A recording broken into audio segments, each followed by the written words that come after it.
Feliz sábado. Uma alegria podermos estar juntos aqui hoje. Sejam bem-vindos.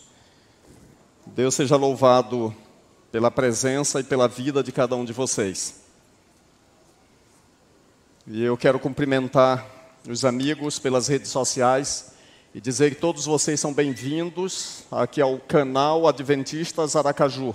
É uma alegria ter a companhia de vocês pelo YouTube, pelo Instagram, pelo Facebook. Quero cumprimentar todos que nos veem nesse momento, que nos acompanham e que ouvem e veem a palavra de Deus.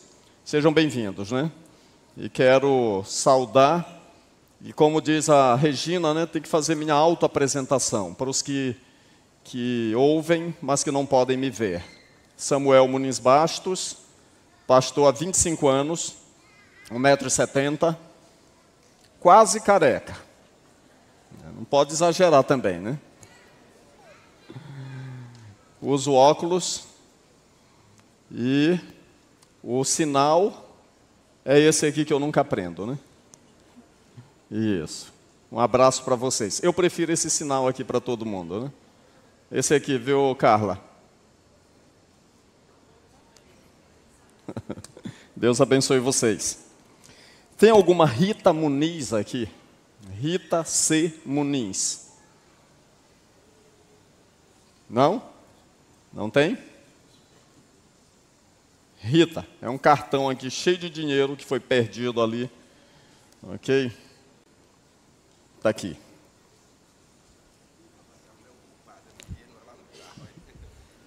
Muito bem. Hoje nós vamos falar um tema muitíssimo interessante. Missão impossível, ok? Mas antes de adentrarmos nesse tema, eu quero que vocês acionem aí os meus slides para que eu possa passar o primeiro aqui para a Igreja Central de Aracaju. Cadê o negócio? Não está funcionando não, viu?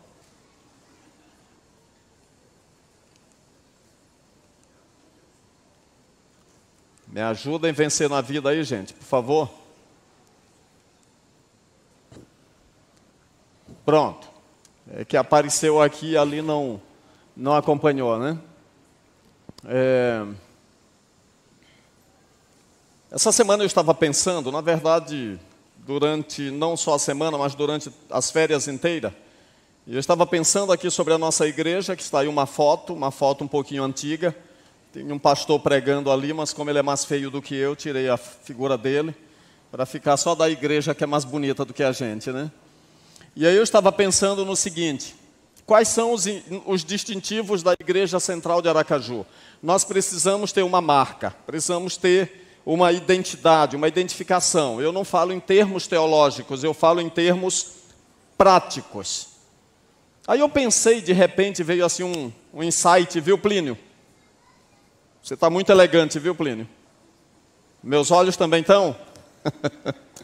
Então eu fiquei pensando em que palavras poderiam ser o nosso distintivo. Aí me veio à cabeça a palavra amorável, missionária e fiel. O que vocês acham? São boas palavras? Então eu vou dizer Igreja Central de Aracaju e vocês vão falar essas 3 palavras de baixo, assim com força. Tá bom? Combinado? Igreja Central de Aracaju. Ficou bonito. Agora vai ficar mais bonito ainda porque vocês vão ficar em pé na hora de falar. Para o diafragma poder ficar mais solto, né? Vamos lá então? Calma. Fazer atividade física. Calma.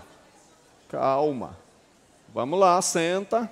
Não, os velhinhos podem ficar em pé, porque aí senão vai demorar muito para levantar na hora do negócio, né?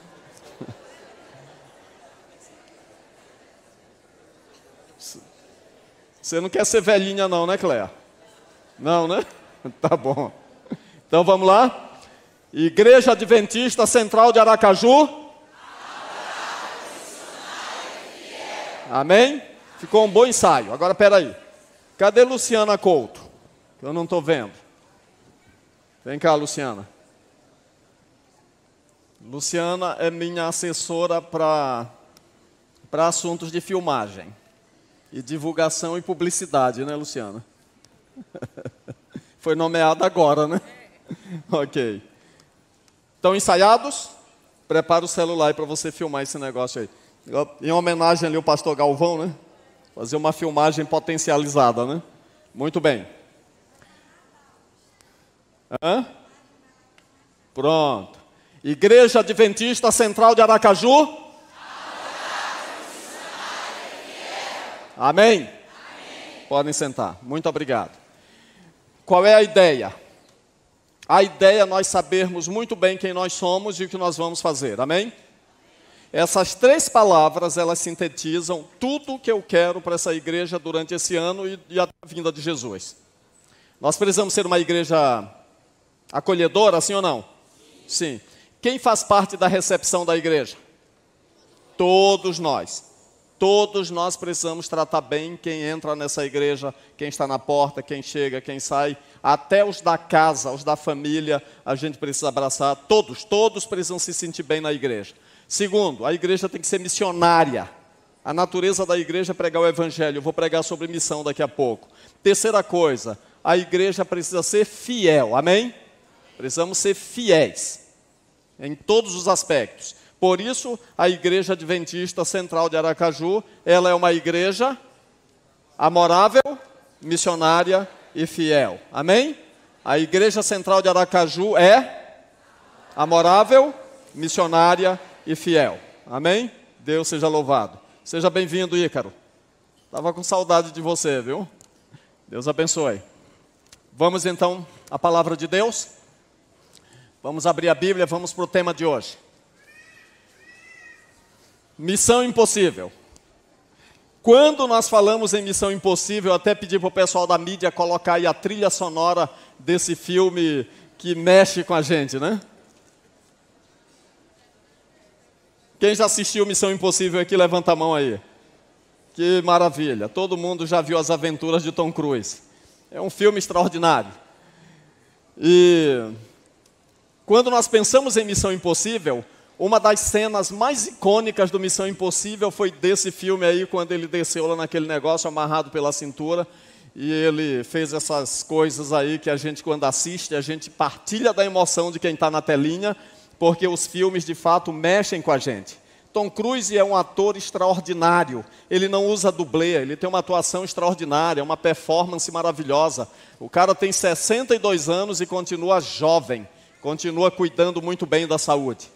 Nesse último Missão Impossível aí, que esqueci do nome.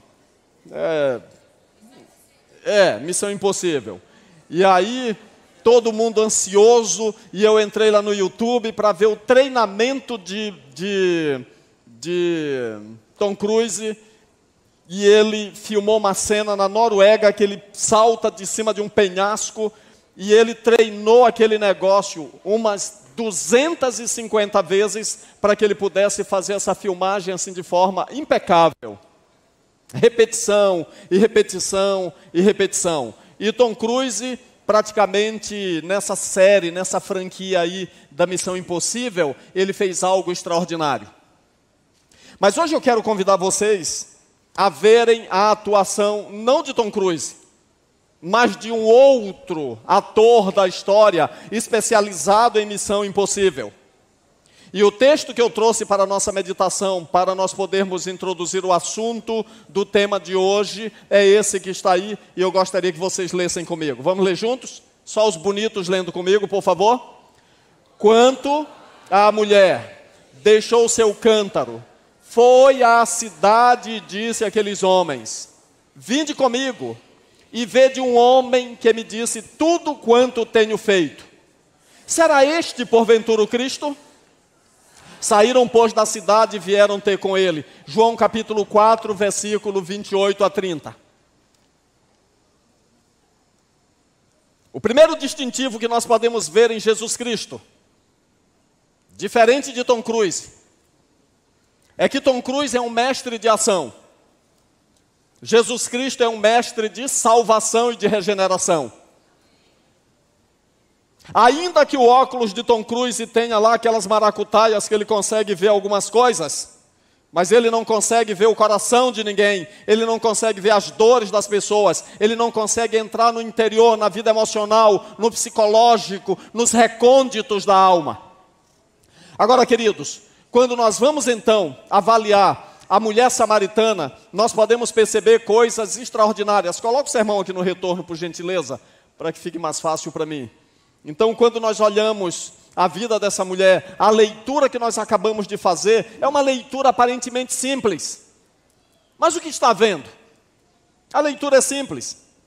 A mulher vai lá na cidade e ela começa a gritar e começa a dizer assim: ei, todo mundo, vocês que estão me ouvindo, me vendo, venham comigo. Isso parece muito comum para nós, brasileiros, nordestinos, que gostamos de gente, de barulho, e nós somos muito táteis, nós gostamos de falar alto, nós somos meio parecidos com os italianos. Agora, queridos, ali é diferente. É bem diferente o mundo onde Jesus está falando. E hoje eu quero tirar para vocês lições de um encontro ao meio-dia, que está escrito em João capítulo 4. E a primeira lição que eu quero tratar com vocês hoje dessa missão impossível está relacionada ao imperativo da missão. Abra sua Bíblia em São João capítulo 4, por gentileza, e vamos acompanhar aí de pertinho a leitura da palavra de Deus. São João capítulo 4. São João capítulo 4. Diz a palavra de Deus assim então, irmãos. Quando, pois, o Senhor veio a saber que os fariseus tinham ouvido dizer que ele, Jesus, fazia e batizava mais discípulos que João, se bem que Jesus mesmo não batizava e sim os seus discípulos, deixou a Judéia, retirando-se outra vez para a Galiléia, e era-lhe necessário atravessar a província de Samaria. A palavra necessário no grego é a palavra edei. E essa palavra também significa era imperativo. E quando nós fazemos uma avaliação, ainda que superficial do texto, nós estamos lendo que Jesus precisava ir para a Galiléia. E a palavra está dizendo que era necessário que ele passasse em Samaria. Mas quando nós olhamos o mapa, nós percebemos que o Senhor Jesus, ele não precisava ir direto, ele poderia fazer um desvio. É como se eu estivesse dizendo, eu preciso chegar ali na porta da saída da igreja, e era necessário que eu fosse pelo corredor central. Não, peraí.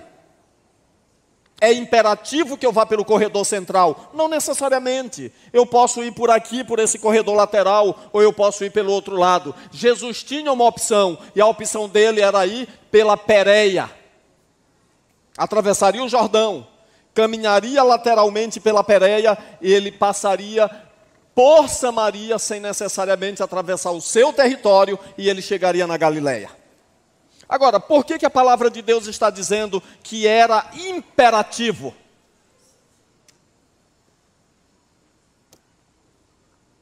O imperativo, irmãos, é um modo de ordem.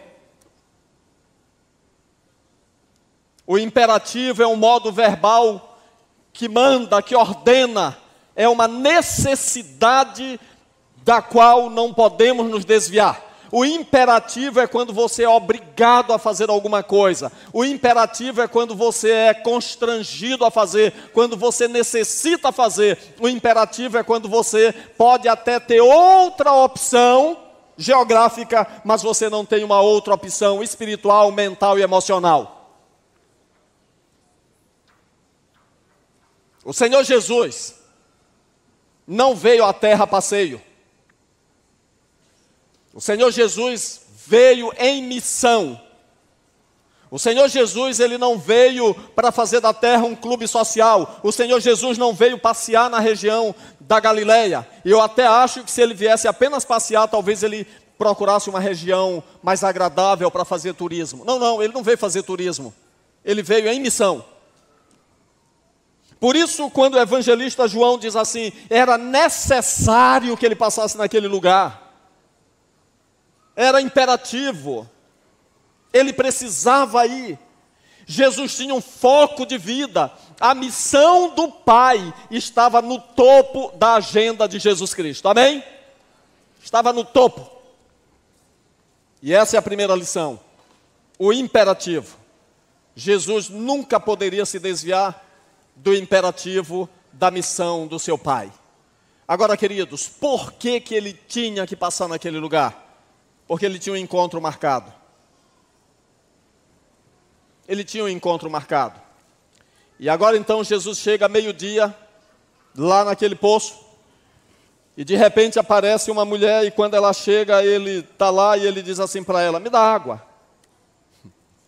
E a mulher então pergunta para Jesus, ela diz para Jesus assim: como é que pode você, judeu, falar comigo que sou mulher samaritana? Como pode? A mulher lança para Jesus uma pergunta. Qual é o background dessa pergunta? Nós precisamos voltar ao século 5, 6, 5, antes da era cristã, para nós entendermos a razão disso. Os judeus estavam reconstruindo o templo de Jerusalém. A Samaria havia sido levada para o cativeiro no ano 722.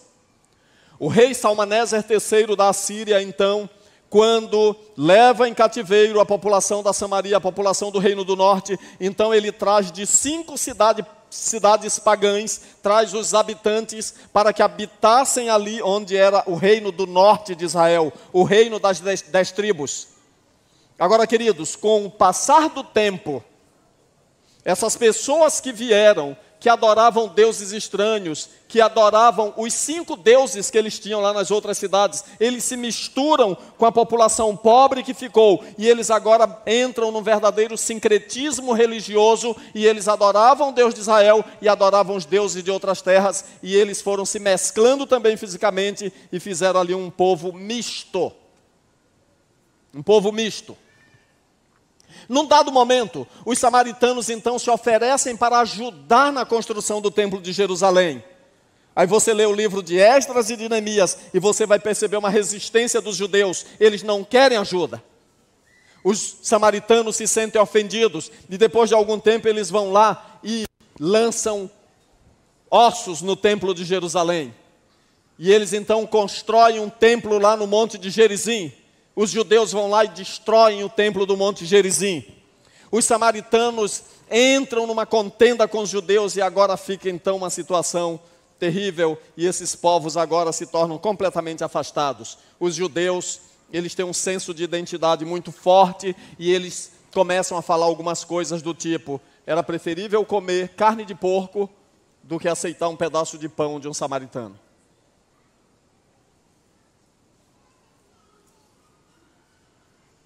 Era preferível rasgar a Torá, a lei, do que ensiná-la a uma mulher.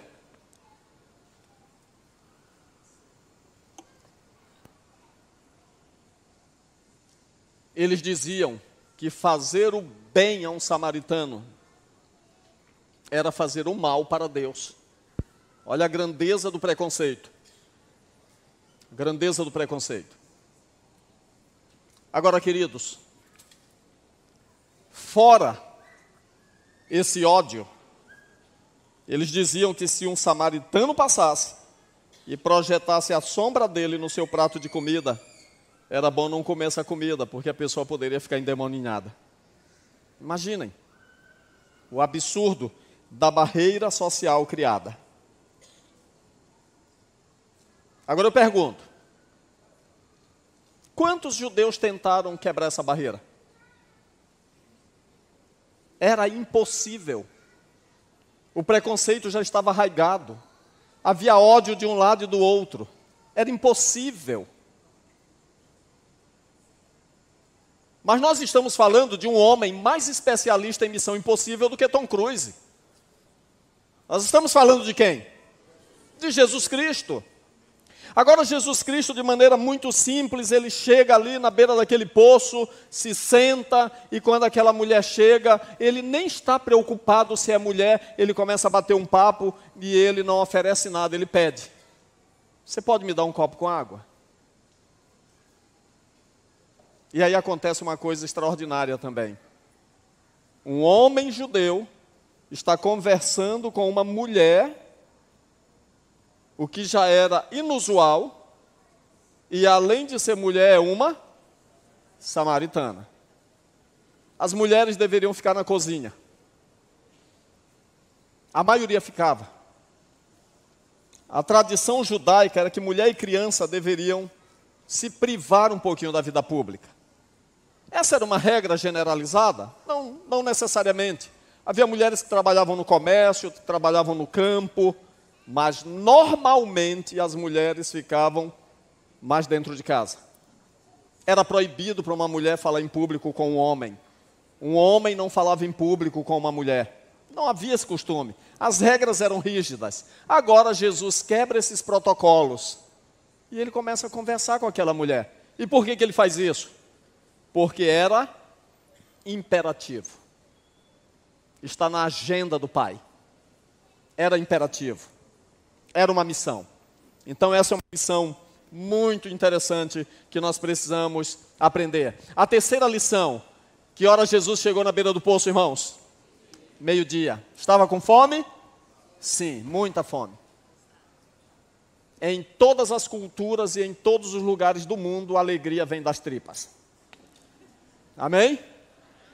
Todos os lugares, né? Não é, Lamone? Ainda nunca vi um povo passando fome para dizer assim, estou feliz da vida. Vocês já viram? Ainda não vi. Né, Rosildo? Jesus estava faminto e sedento. Mas, queridos, esse horário é muito significativo. Sabe por quê? Porque é a hora da cruz. Quando Jesus diz assim, ainda não é a minha hora, é porque a sua hora é a hora da cruz. O meio-dia do livro de João, irmãos, é o horário da cruz do Calvário. Mas, há outra lição interessante. A teologia dos poços. Que teologia é essa, pastor? Que história é essa aí em relação aos poços? Os poços? Né? Vamos relembrar um pouquinho. Um dia Abraão disse para o seu servo Eleazar o seguinte, olha, eu preciso arrumar uma esposa para o meu filho. E aí ele mandou o seu servo Eleazar, e onde? Lá na terra de Harã. E quando ele chegou, ele foi direto onde? No poço. E aí ele fez uma oração a Deus, disse assim, Senhor, a mulher que vier aqui, que tira a água, que oferecer para os camelos, eu sei que essa aí é a escolhida para casar com meu patrão Isaac. Ele orou, de repente apareceu quem? Rebeca. E daquele bate-papo surgiu o quê? Um casamento. Alguns anos depois, o filho de Isaac, Jacó, vai para o mesmo lugar, para aquela mesma região, e quando ele chega lá, ele vê os pastores se aproximando, e de repente se aproximaram também, ou se aproximou também uma pastora chamada Raquel. Quando Jacó colocou os olhos naquela menina, ele ficou entusiasmado, aí ele vai lá, pega o balde, começa a tirar água, e tira bastante água, dá água para os rebanhos, e ajuda Raquel, e de repente ele se identifica para ela, e diz assim, olha, nós somos primos. E aí rolou um clima ali entre eles, e o resultado? Casamento. Casamento. Alguns séculos depois, um príncipe do Egito está fugitivo na terra de Midian, e ele chega exatamente meio-dia, no livro História dos Judeus de Flávio Joséfo, quando ele fala sobre Moisés fugindo do Egito, ele diz assim, e ele chegou meio-dia na beira do poço lá de Midian, meio-dia. E agora tem uma situação inusitada. Os pastores ali, os homens, começam tentar, de certa forma, intimidar as pastoras, filhas de Jetro, e se levanta aquele jovem príncipe valente, as defende, briga por elas, as defende, tira água, alimenta os rebanhos, e ali também rolou um clima, e Moisés se apaixona por Zípora, e daqui a pouco surgiu o quê? Casamento. Às margens do poço. Agora, queridos, no poço de Jacó, que está na cidade de Sicar, meio-dia, para relembrar Moisés, para relembrar Jacó, e para relembrar esses eventos, o Senhor Jesus está dizendo o seguinte, olha, eu estou aqui hoje para substituir esses personagens do passado, porque chegou alguém aqui que é maior do que Jacó, alguém que é maior do que Moisés, alguém chegou aqui que tem uma água melhor para oferecer, não a água da lei, mas algo melhor, a água da salvação. Jesus substitui, de certo modo, essas instituições judaicas que não estavam trazendo satisfação. De um lado, o Senhor Jesus entra como alguém pleno, como alguém poderoso, mas do outro lado nós temos uma mulher fragilizada. E essa mulher vai meio-dia para o poço, sabe por quê? Porque era a hora de se esconder. Nicodemos vai meia-noite, escondido com vergonha. Era um homem rico e poderoso. E aqui nós temos uma mulher pobre, discriminada, sem nome, semi-analfabeta, que se esconde que horas? Meio-dia. Por quê? Porque meio-dia não era a hora de tirar água, irmãos. Meio-dia era a hora de estar em casa. O sol daquela região é escaldante. E essa mulher está indo meio-dia porque ela não quer encontrar as outras mulheres. Essa é uma mulher discriminada, uma mulher que carrega uma vergonha tóxica. Essa mulher tinha tido 5 maridos, ela é uma ameaça para a sociedade. Essa mulher era uma vilã. E eu imagino que essa mulher carrega dentro de si uma mágoa, um peso, uma tristeza. Era uma mulher mal amada. Nós temos a tendência talvez de julgar essa mulher e dizer assim, ela era um perigo porque ela já teve tantos homens. Não, não. A quantidade de homens que ela tinha, irmãos, era a busca insaciável por um amor verdadeiro, o qual ela ainda não tinha encontrado. Mas agora ela achou. Amém? Ela achou. Ela achou o homem por excelência, que poderia suprir as suas necessidades mais profundas. Eu não estou falando do Senhor Jesus em termos de satisfação no sentido físico, eu estou falando das necessidades da alma, a necessidade da salvação, a necessidade da graça. E agora então, meio-dia, no poço de Jacó, começa a surgir um novo relacionamento entre uma menina improvável e o melhor dos homens que o universo já viu. O Senhor e Salvador Jesus Cristo. Amém? Deus seja louvado pela graça de Jesus. E essa lição é maravilhosa. Agora, queridos, o Senhor Jesus então começa a conversar com aquela mulher. E aí ele diz assim, dá-me água. Ela disse, não, não. Esse poço aqui Jacó bebeu e nos alimentou e tirou a nossa sede. Jesus disse assim, eu tenho algo melhor para te dar. Jesus está tentando agora, queridos, não apenas mudar as instituições judaicas, ele está tentando nesse momento transformar as pressuposições mentais daquela mulher. E eu quero dizer uma coisa para cada um de vocês, irmãos e irmãs. Quando eu e vocês recebemos Jesus Cristo em nossa vida, nós precisamos mudar a nossa cosmovisão. E é isso que Jesus está tentando fazer agora com aquela mulher. Sabe por quê? Porque se o Evangelho entra na minha vida e na tua de forma superficial, nós podemos aceitar a Jesus sem necessariamente mudar a nossa cosmovisão e, em consequência, os nossos comportamentos, os nossos hábitos. Então, o Senhor Jesus fala sobre substituição. E eu não vou me deter nisso porque eu preciso avançar aqui para o final. Agora, queridos, no bate-papo com aquela mulher, existe uma progressão. E essa progressão é a progressão do conhecimento, é a progressão da revelação. Sabe o que ocorre? Ela olha para Jesus e diz no primeiro momento, você é um judeu. Ele diz, sim, eu sou judeu. Daqui a pouco ela diz assim, eu vejo que tu és profeta. Ele disse, sim, eu sou profeta.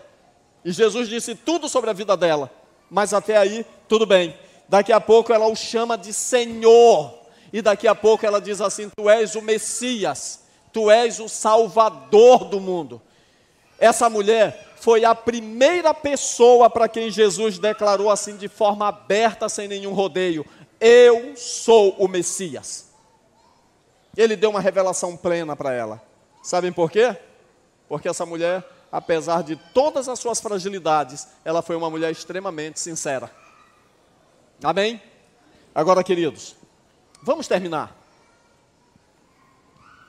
Qual foi o resultado desse bate-papo de Jesus com aquela mulher? Qual foi o resultado? Transformação. Transformação. E em consequência, intrepidez, intrepidez missionária. Existe uma coisa aqui no texto bíblico que me deixa bastante encantado em relação ao que acontece aqui, gente. Algo que me deixa maravilhado quando eu leio esse relato. E eu gostaria que você acompanhasse comigo esse texto aqui, que é bem interessante. Capítulo 4, verso 28. Capítulo 4, verso 27 a 30. Diz a palavra de Deus assim: nesse ponto,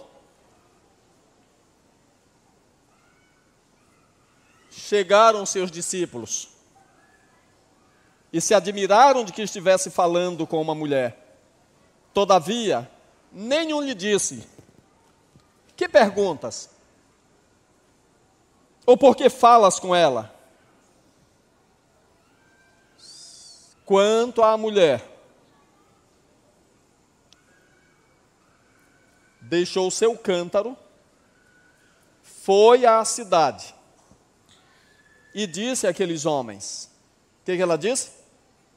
Vinde comigo e vede um homem que me disse tudo quanto tenho feito. Será porventura o Cristo? Será este porventura o Cristo? Saíram, pois, da cidade e vieram ter com ele. Sabe o que me encanta aqui? Que hora a mulher foi buscar água? Por quê? Escondida. O que ela foi buscar? Água. E o que ela faz agora?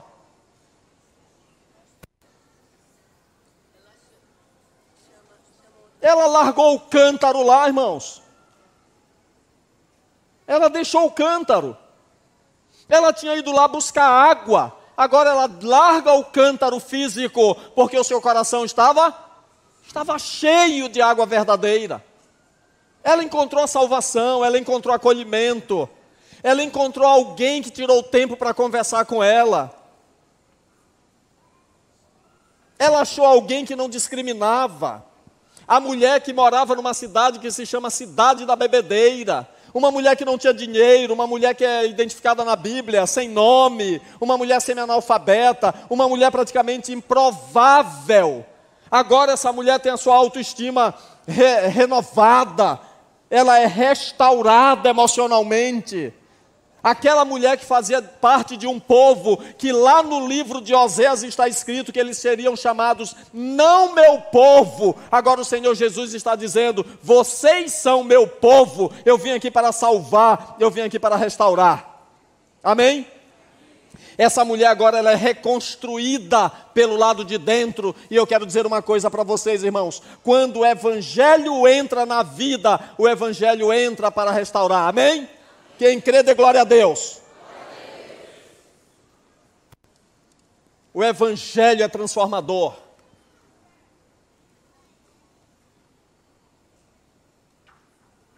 Ontem eu estava num grupo de teólogos lá do Maranhão. A gente formou um grupo para estudarmos a Bíblia. E cada mês nós temos 2 estudos, estudando temas interessantes. E eu falava sobre o poder do Evangelho que transforma. Eu visitei um lugarzinho no interior do Maranhão. Lá era uma comunidade, na maioria adventistas, um lugar chamado São Benedito. O pastor Galvão conhece. Pessoas simples, pessoas pobres. Eu estive lá a primeira vez, quando eu estava terminando o primeiro ano de teologia, 1996. Final de 96, nós fomos lá. Eu e minha esposa, tem muitos parentes lá. E sabe o que aconteceu? Quando eu fui na cozinha dos irmãos, eu fiquei encantado de ver as louças limpinhas, sabe, aqueles alumínios brilhando, as casas muito bem asseadas. E eu fiquei pensando assim, aquilo foi tão impactante sobre mim, porque eu percebi uma coisa: quando o Evangelho entra na vida, você se torna mais educado, você se torna limpo, você se torna diferente, você se torna melhor. Não para discriminar ninguém, mas a tua vida cresce. a tua vida se torna melhor, a tua vida se torna mais poderosa. Sim ou não? Sim, irmãos. Sim. E agora o que aconteceu com essa menina samaritana? O que aconteceu, gente?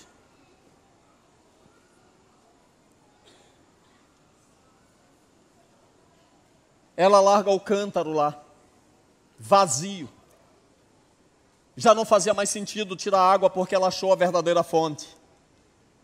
E quando ela achou a verdadeira fonte, ela sai correndo para a cidade. E o que me encanta agora é que essa mulher que estava fugindo do povo, se escondendo do povo, ela sai meio-dia para buscar água, ela não queria ser vista por ninguém. Agora está todo mundo provavelmente depois do almoço dormindo um pouquinho e ela começa a gritar na rua. Ela perde a vergonha, ela não quer mais ficar escondida, ela não está mais com preconceito sobre si mesma. A sua vergonha tóxica foi curada, porque ela encontrou algo maravilhoso que ela não pode reter para si, e ela sai gritando no meio da cidade: acordem, ei, todos vocês, homens e mulheres, corram comigo aqui fora da cidade, ali no poço de Jacó, eu encontrei um homem, e ele é o Messias.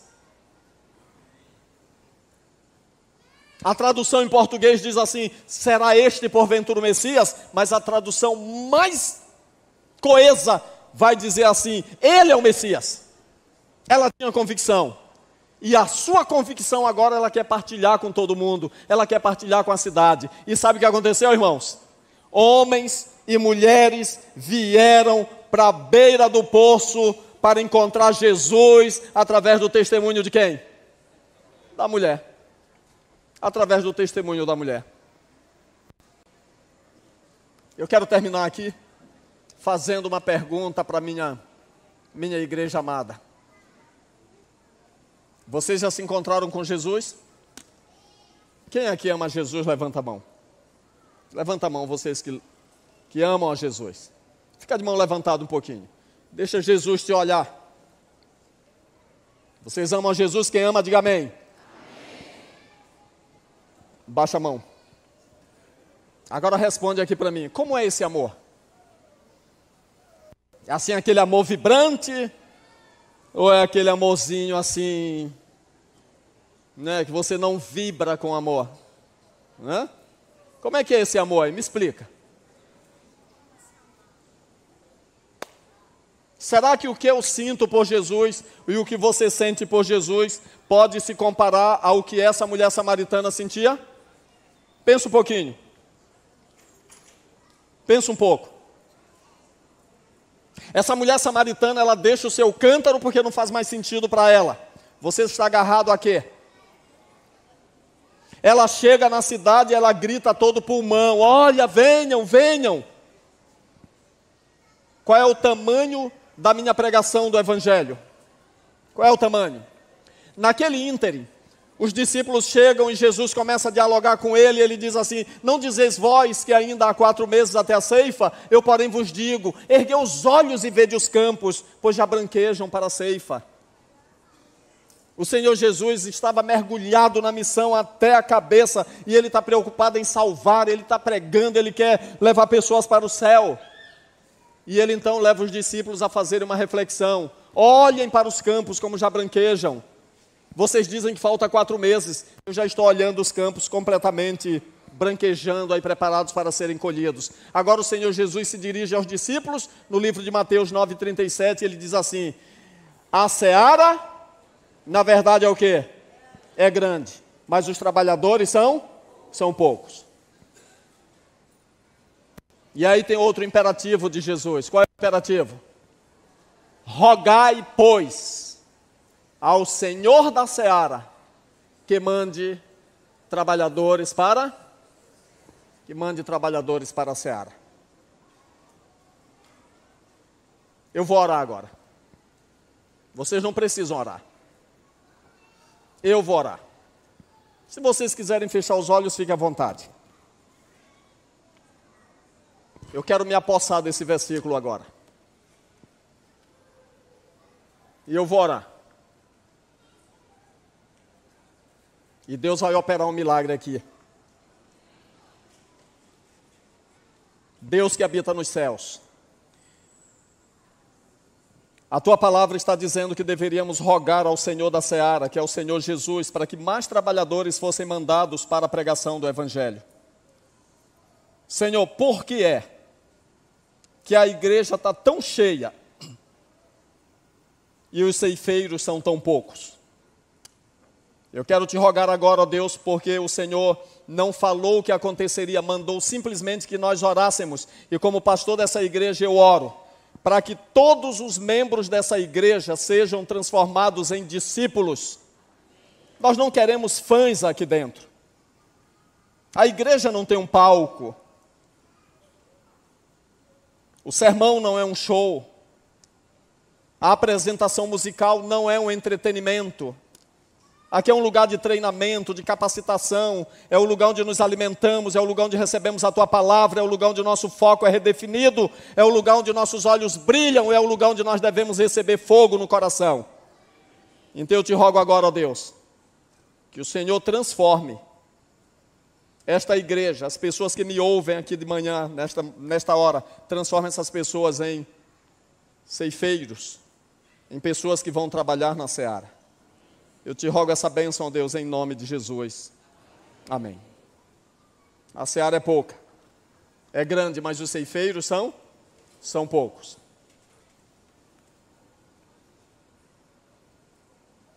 Quem de vocês quer o desafio de trazer uma alma a Jesus? Júnior, fique em pé onde você está. Você é o primeiro. Ok? Beth, você vai trazer alguém para Jesus esse ano? Fique em pé onde você está. Daniel, você trouxe alguém para Jesus no ano passado? Não trouxe. Eu estou ligado, estou de olho em ti. Mas esse ano você pode trazer. Você quer? Quer se comprometer? Então fique em pé onde você está. Fique em pé. Irmã Vandete, o seu pequeno grupo batizou alguém no ano passado? Não? Quer batizar esse ano? Quer? Deseja de coração? Fique em pé onde a senhora está. Silvana, quem você trouxe para Jesus com o Anderson no ano passado? Batizaram alguém? Não batizaram. Querem batizar? Então fiquem em pé onde vocês estão. Luiz Daniel, você e sua família trouxe quem para Jesus no ano passado para ser batizado? Ninguém? Você quer trazer esse ano? Então fique em pé onde você está. Fica em pé com tua família. Pode ficar em pé onde você está.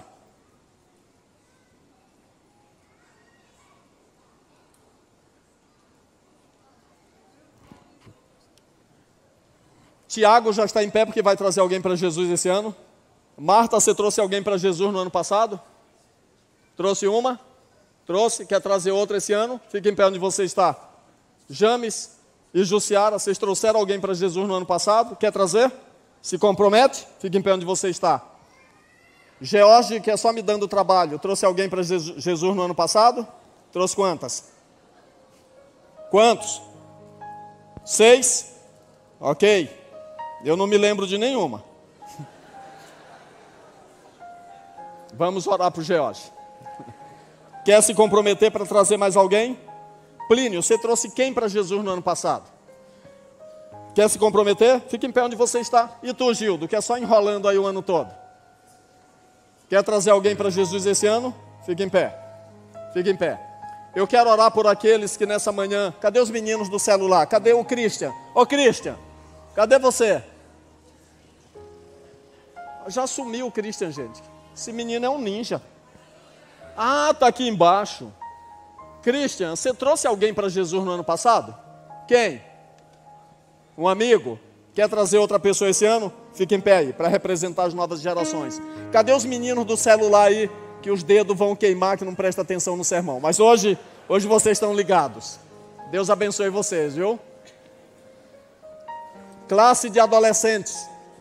Eu queria que vocês se juntassem agora aí e conversassem entre vocês, que vocês vão trazer para Jesus várias pessoas esse ano. E eu sei que aí na classe dos adolescentes tem vários meninos que precisam ser batizados e ainda não foram. Se comprometem comigo, sim ou não? Quando eu digo comigo, não é comigo, não, é com Jesus Cristo, sim ou não? Então fiquem em pé os adolescentes. A Érica já está rica, se vocês quiserem. Fiquem em pé aí em nome de Jesus. Quem quer se comprometer que esse ano você não será um espectador na igreja de Deus, você vai ser participante, você vai trazer alguém para Jesus. Fique em pé onde você está. Eu não falei o nome de todos. Eu citei alguns aqui de forma ilustrativa, apenas para fortalecer o meu pedido, o meu comprometimento.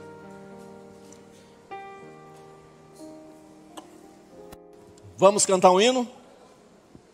Queridos, presta atenção.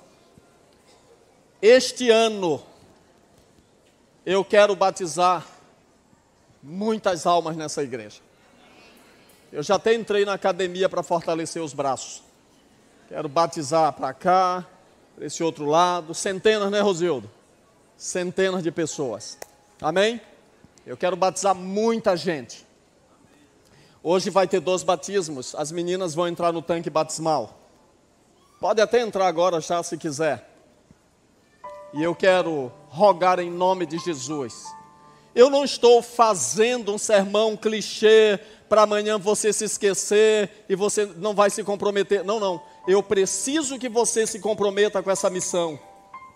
Jesus andou centenas de quilômetros para salvar uma única pessoa. Eu não estou pedindo para você um absurdo. Eu estou pedindo que você que ficou em pé, você dê estudo bíblico apenas para trazer uma pessoa este ano.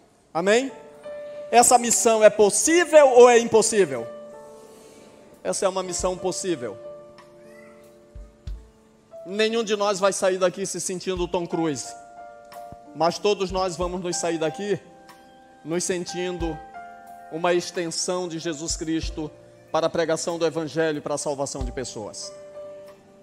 Nós iremos cantar, mas antes eu vou orar para consagrar vocês. Pai que habita nos céus, que coisa linda ver tua igreja em pé, respondendo ao chamado de participarem da missão que não é impossível. É possível sim dar um estudo bíblico, convidar um amigo, trazer alguém da família.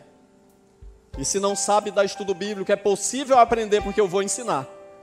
E eu quero te rogar, ó Deus, que a Igreja Central de Aracaju seja uma igreja amorável, missionária e fiel. E nesse momento eu te rogo, ó Deus, que o Espírito Santo do Senhor entre em nosso coração, para que cada um de nós, individualmente, possamos ser pessoas acolhedoras e amoráveis, missionárias e fiéis. Ajuda-nos a sentir amor pela salvação das pessoas. Ajuda-nos a estar comprometidos com a pregação. Ajuda-nos a entender, ó Deus, que a igreja é o instrumento de Deus na terra para a salvação dos perdidos. Eu consagro teus filhos e te peço bênçãos sobre todos esses que se colocaram em pé e que disseram: pastor, eu vou trazer alguém para Jesus. E eu estou feliz, porque esse ano nós vamos batizar muitas pessoas para a honra e glória do teu nome, para a alegria no lar celestial. Nos tome em tuas mãos, em nome de Jesus, e todos que se comprometem dizem amém, amém. Deus abençoe cada um de vocês.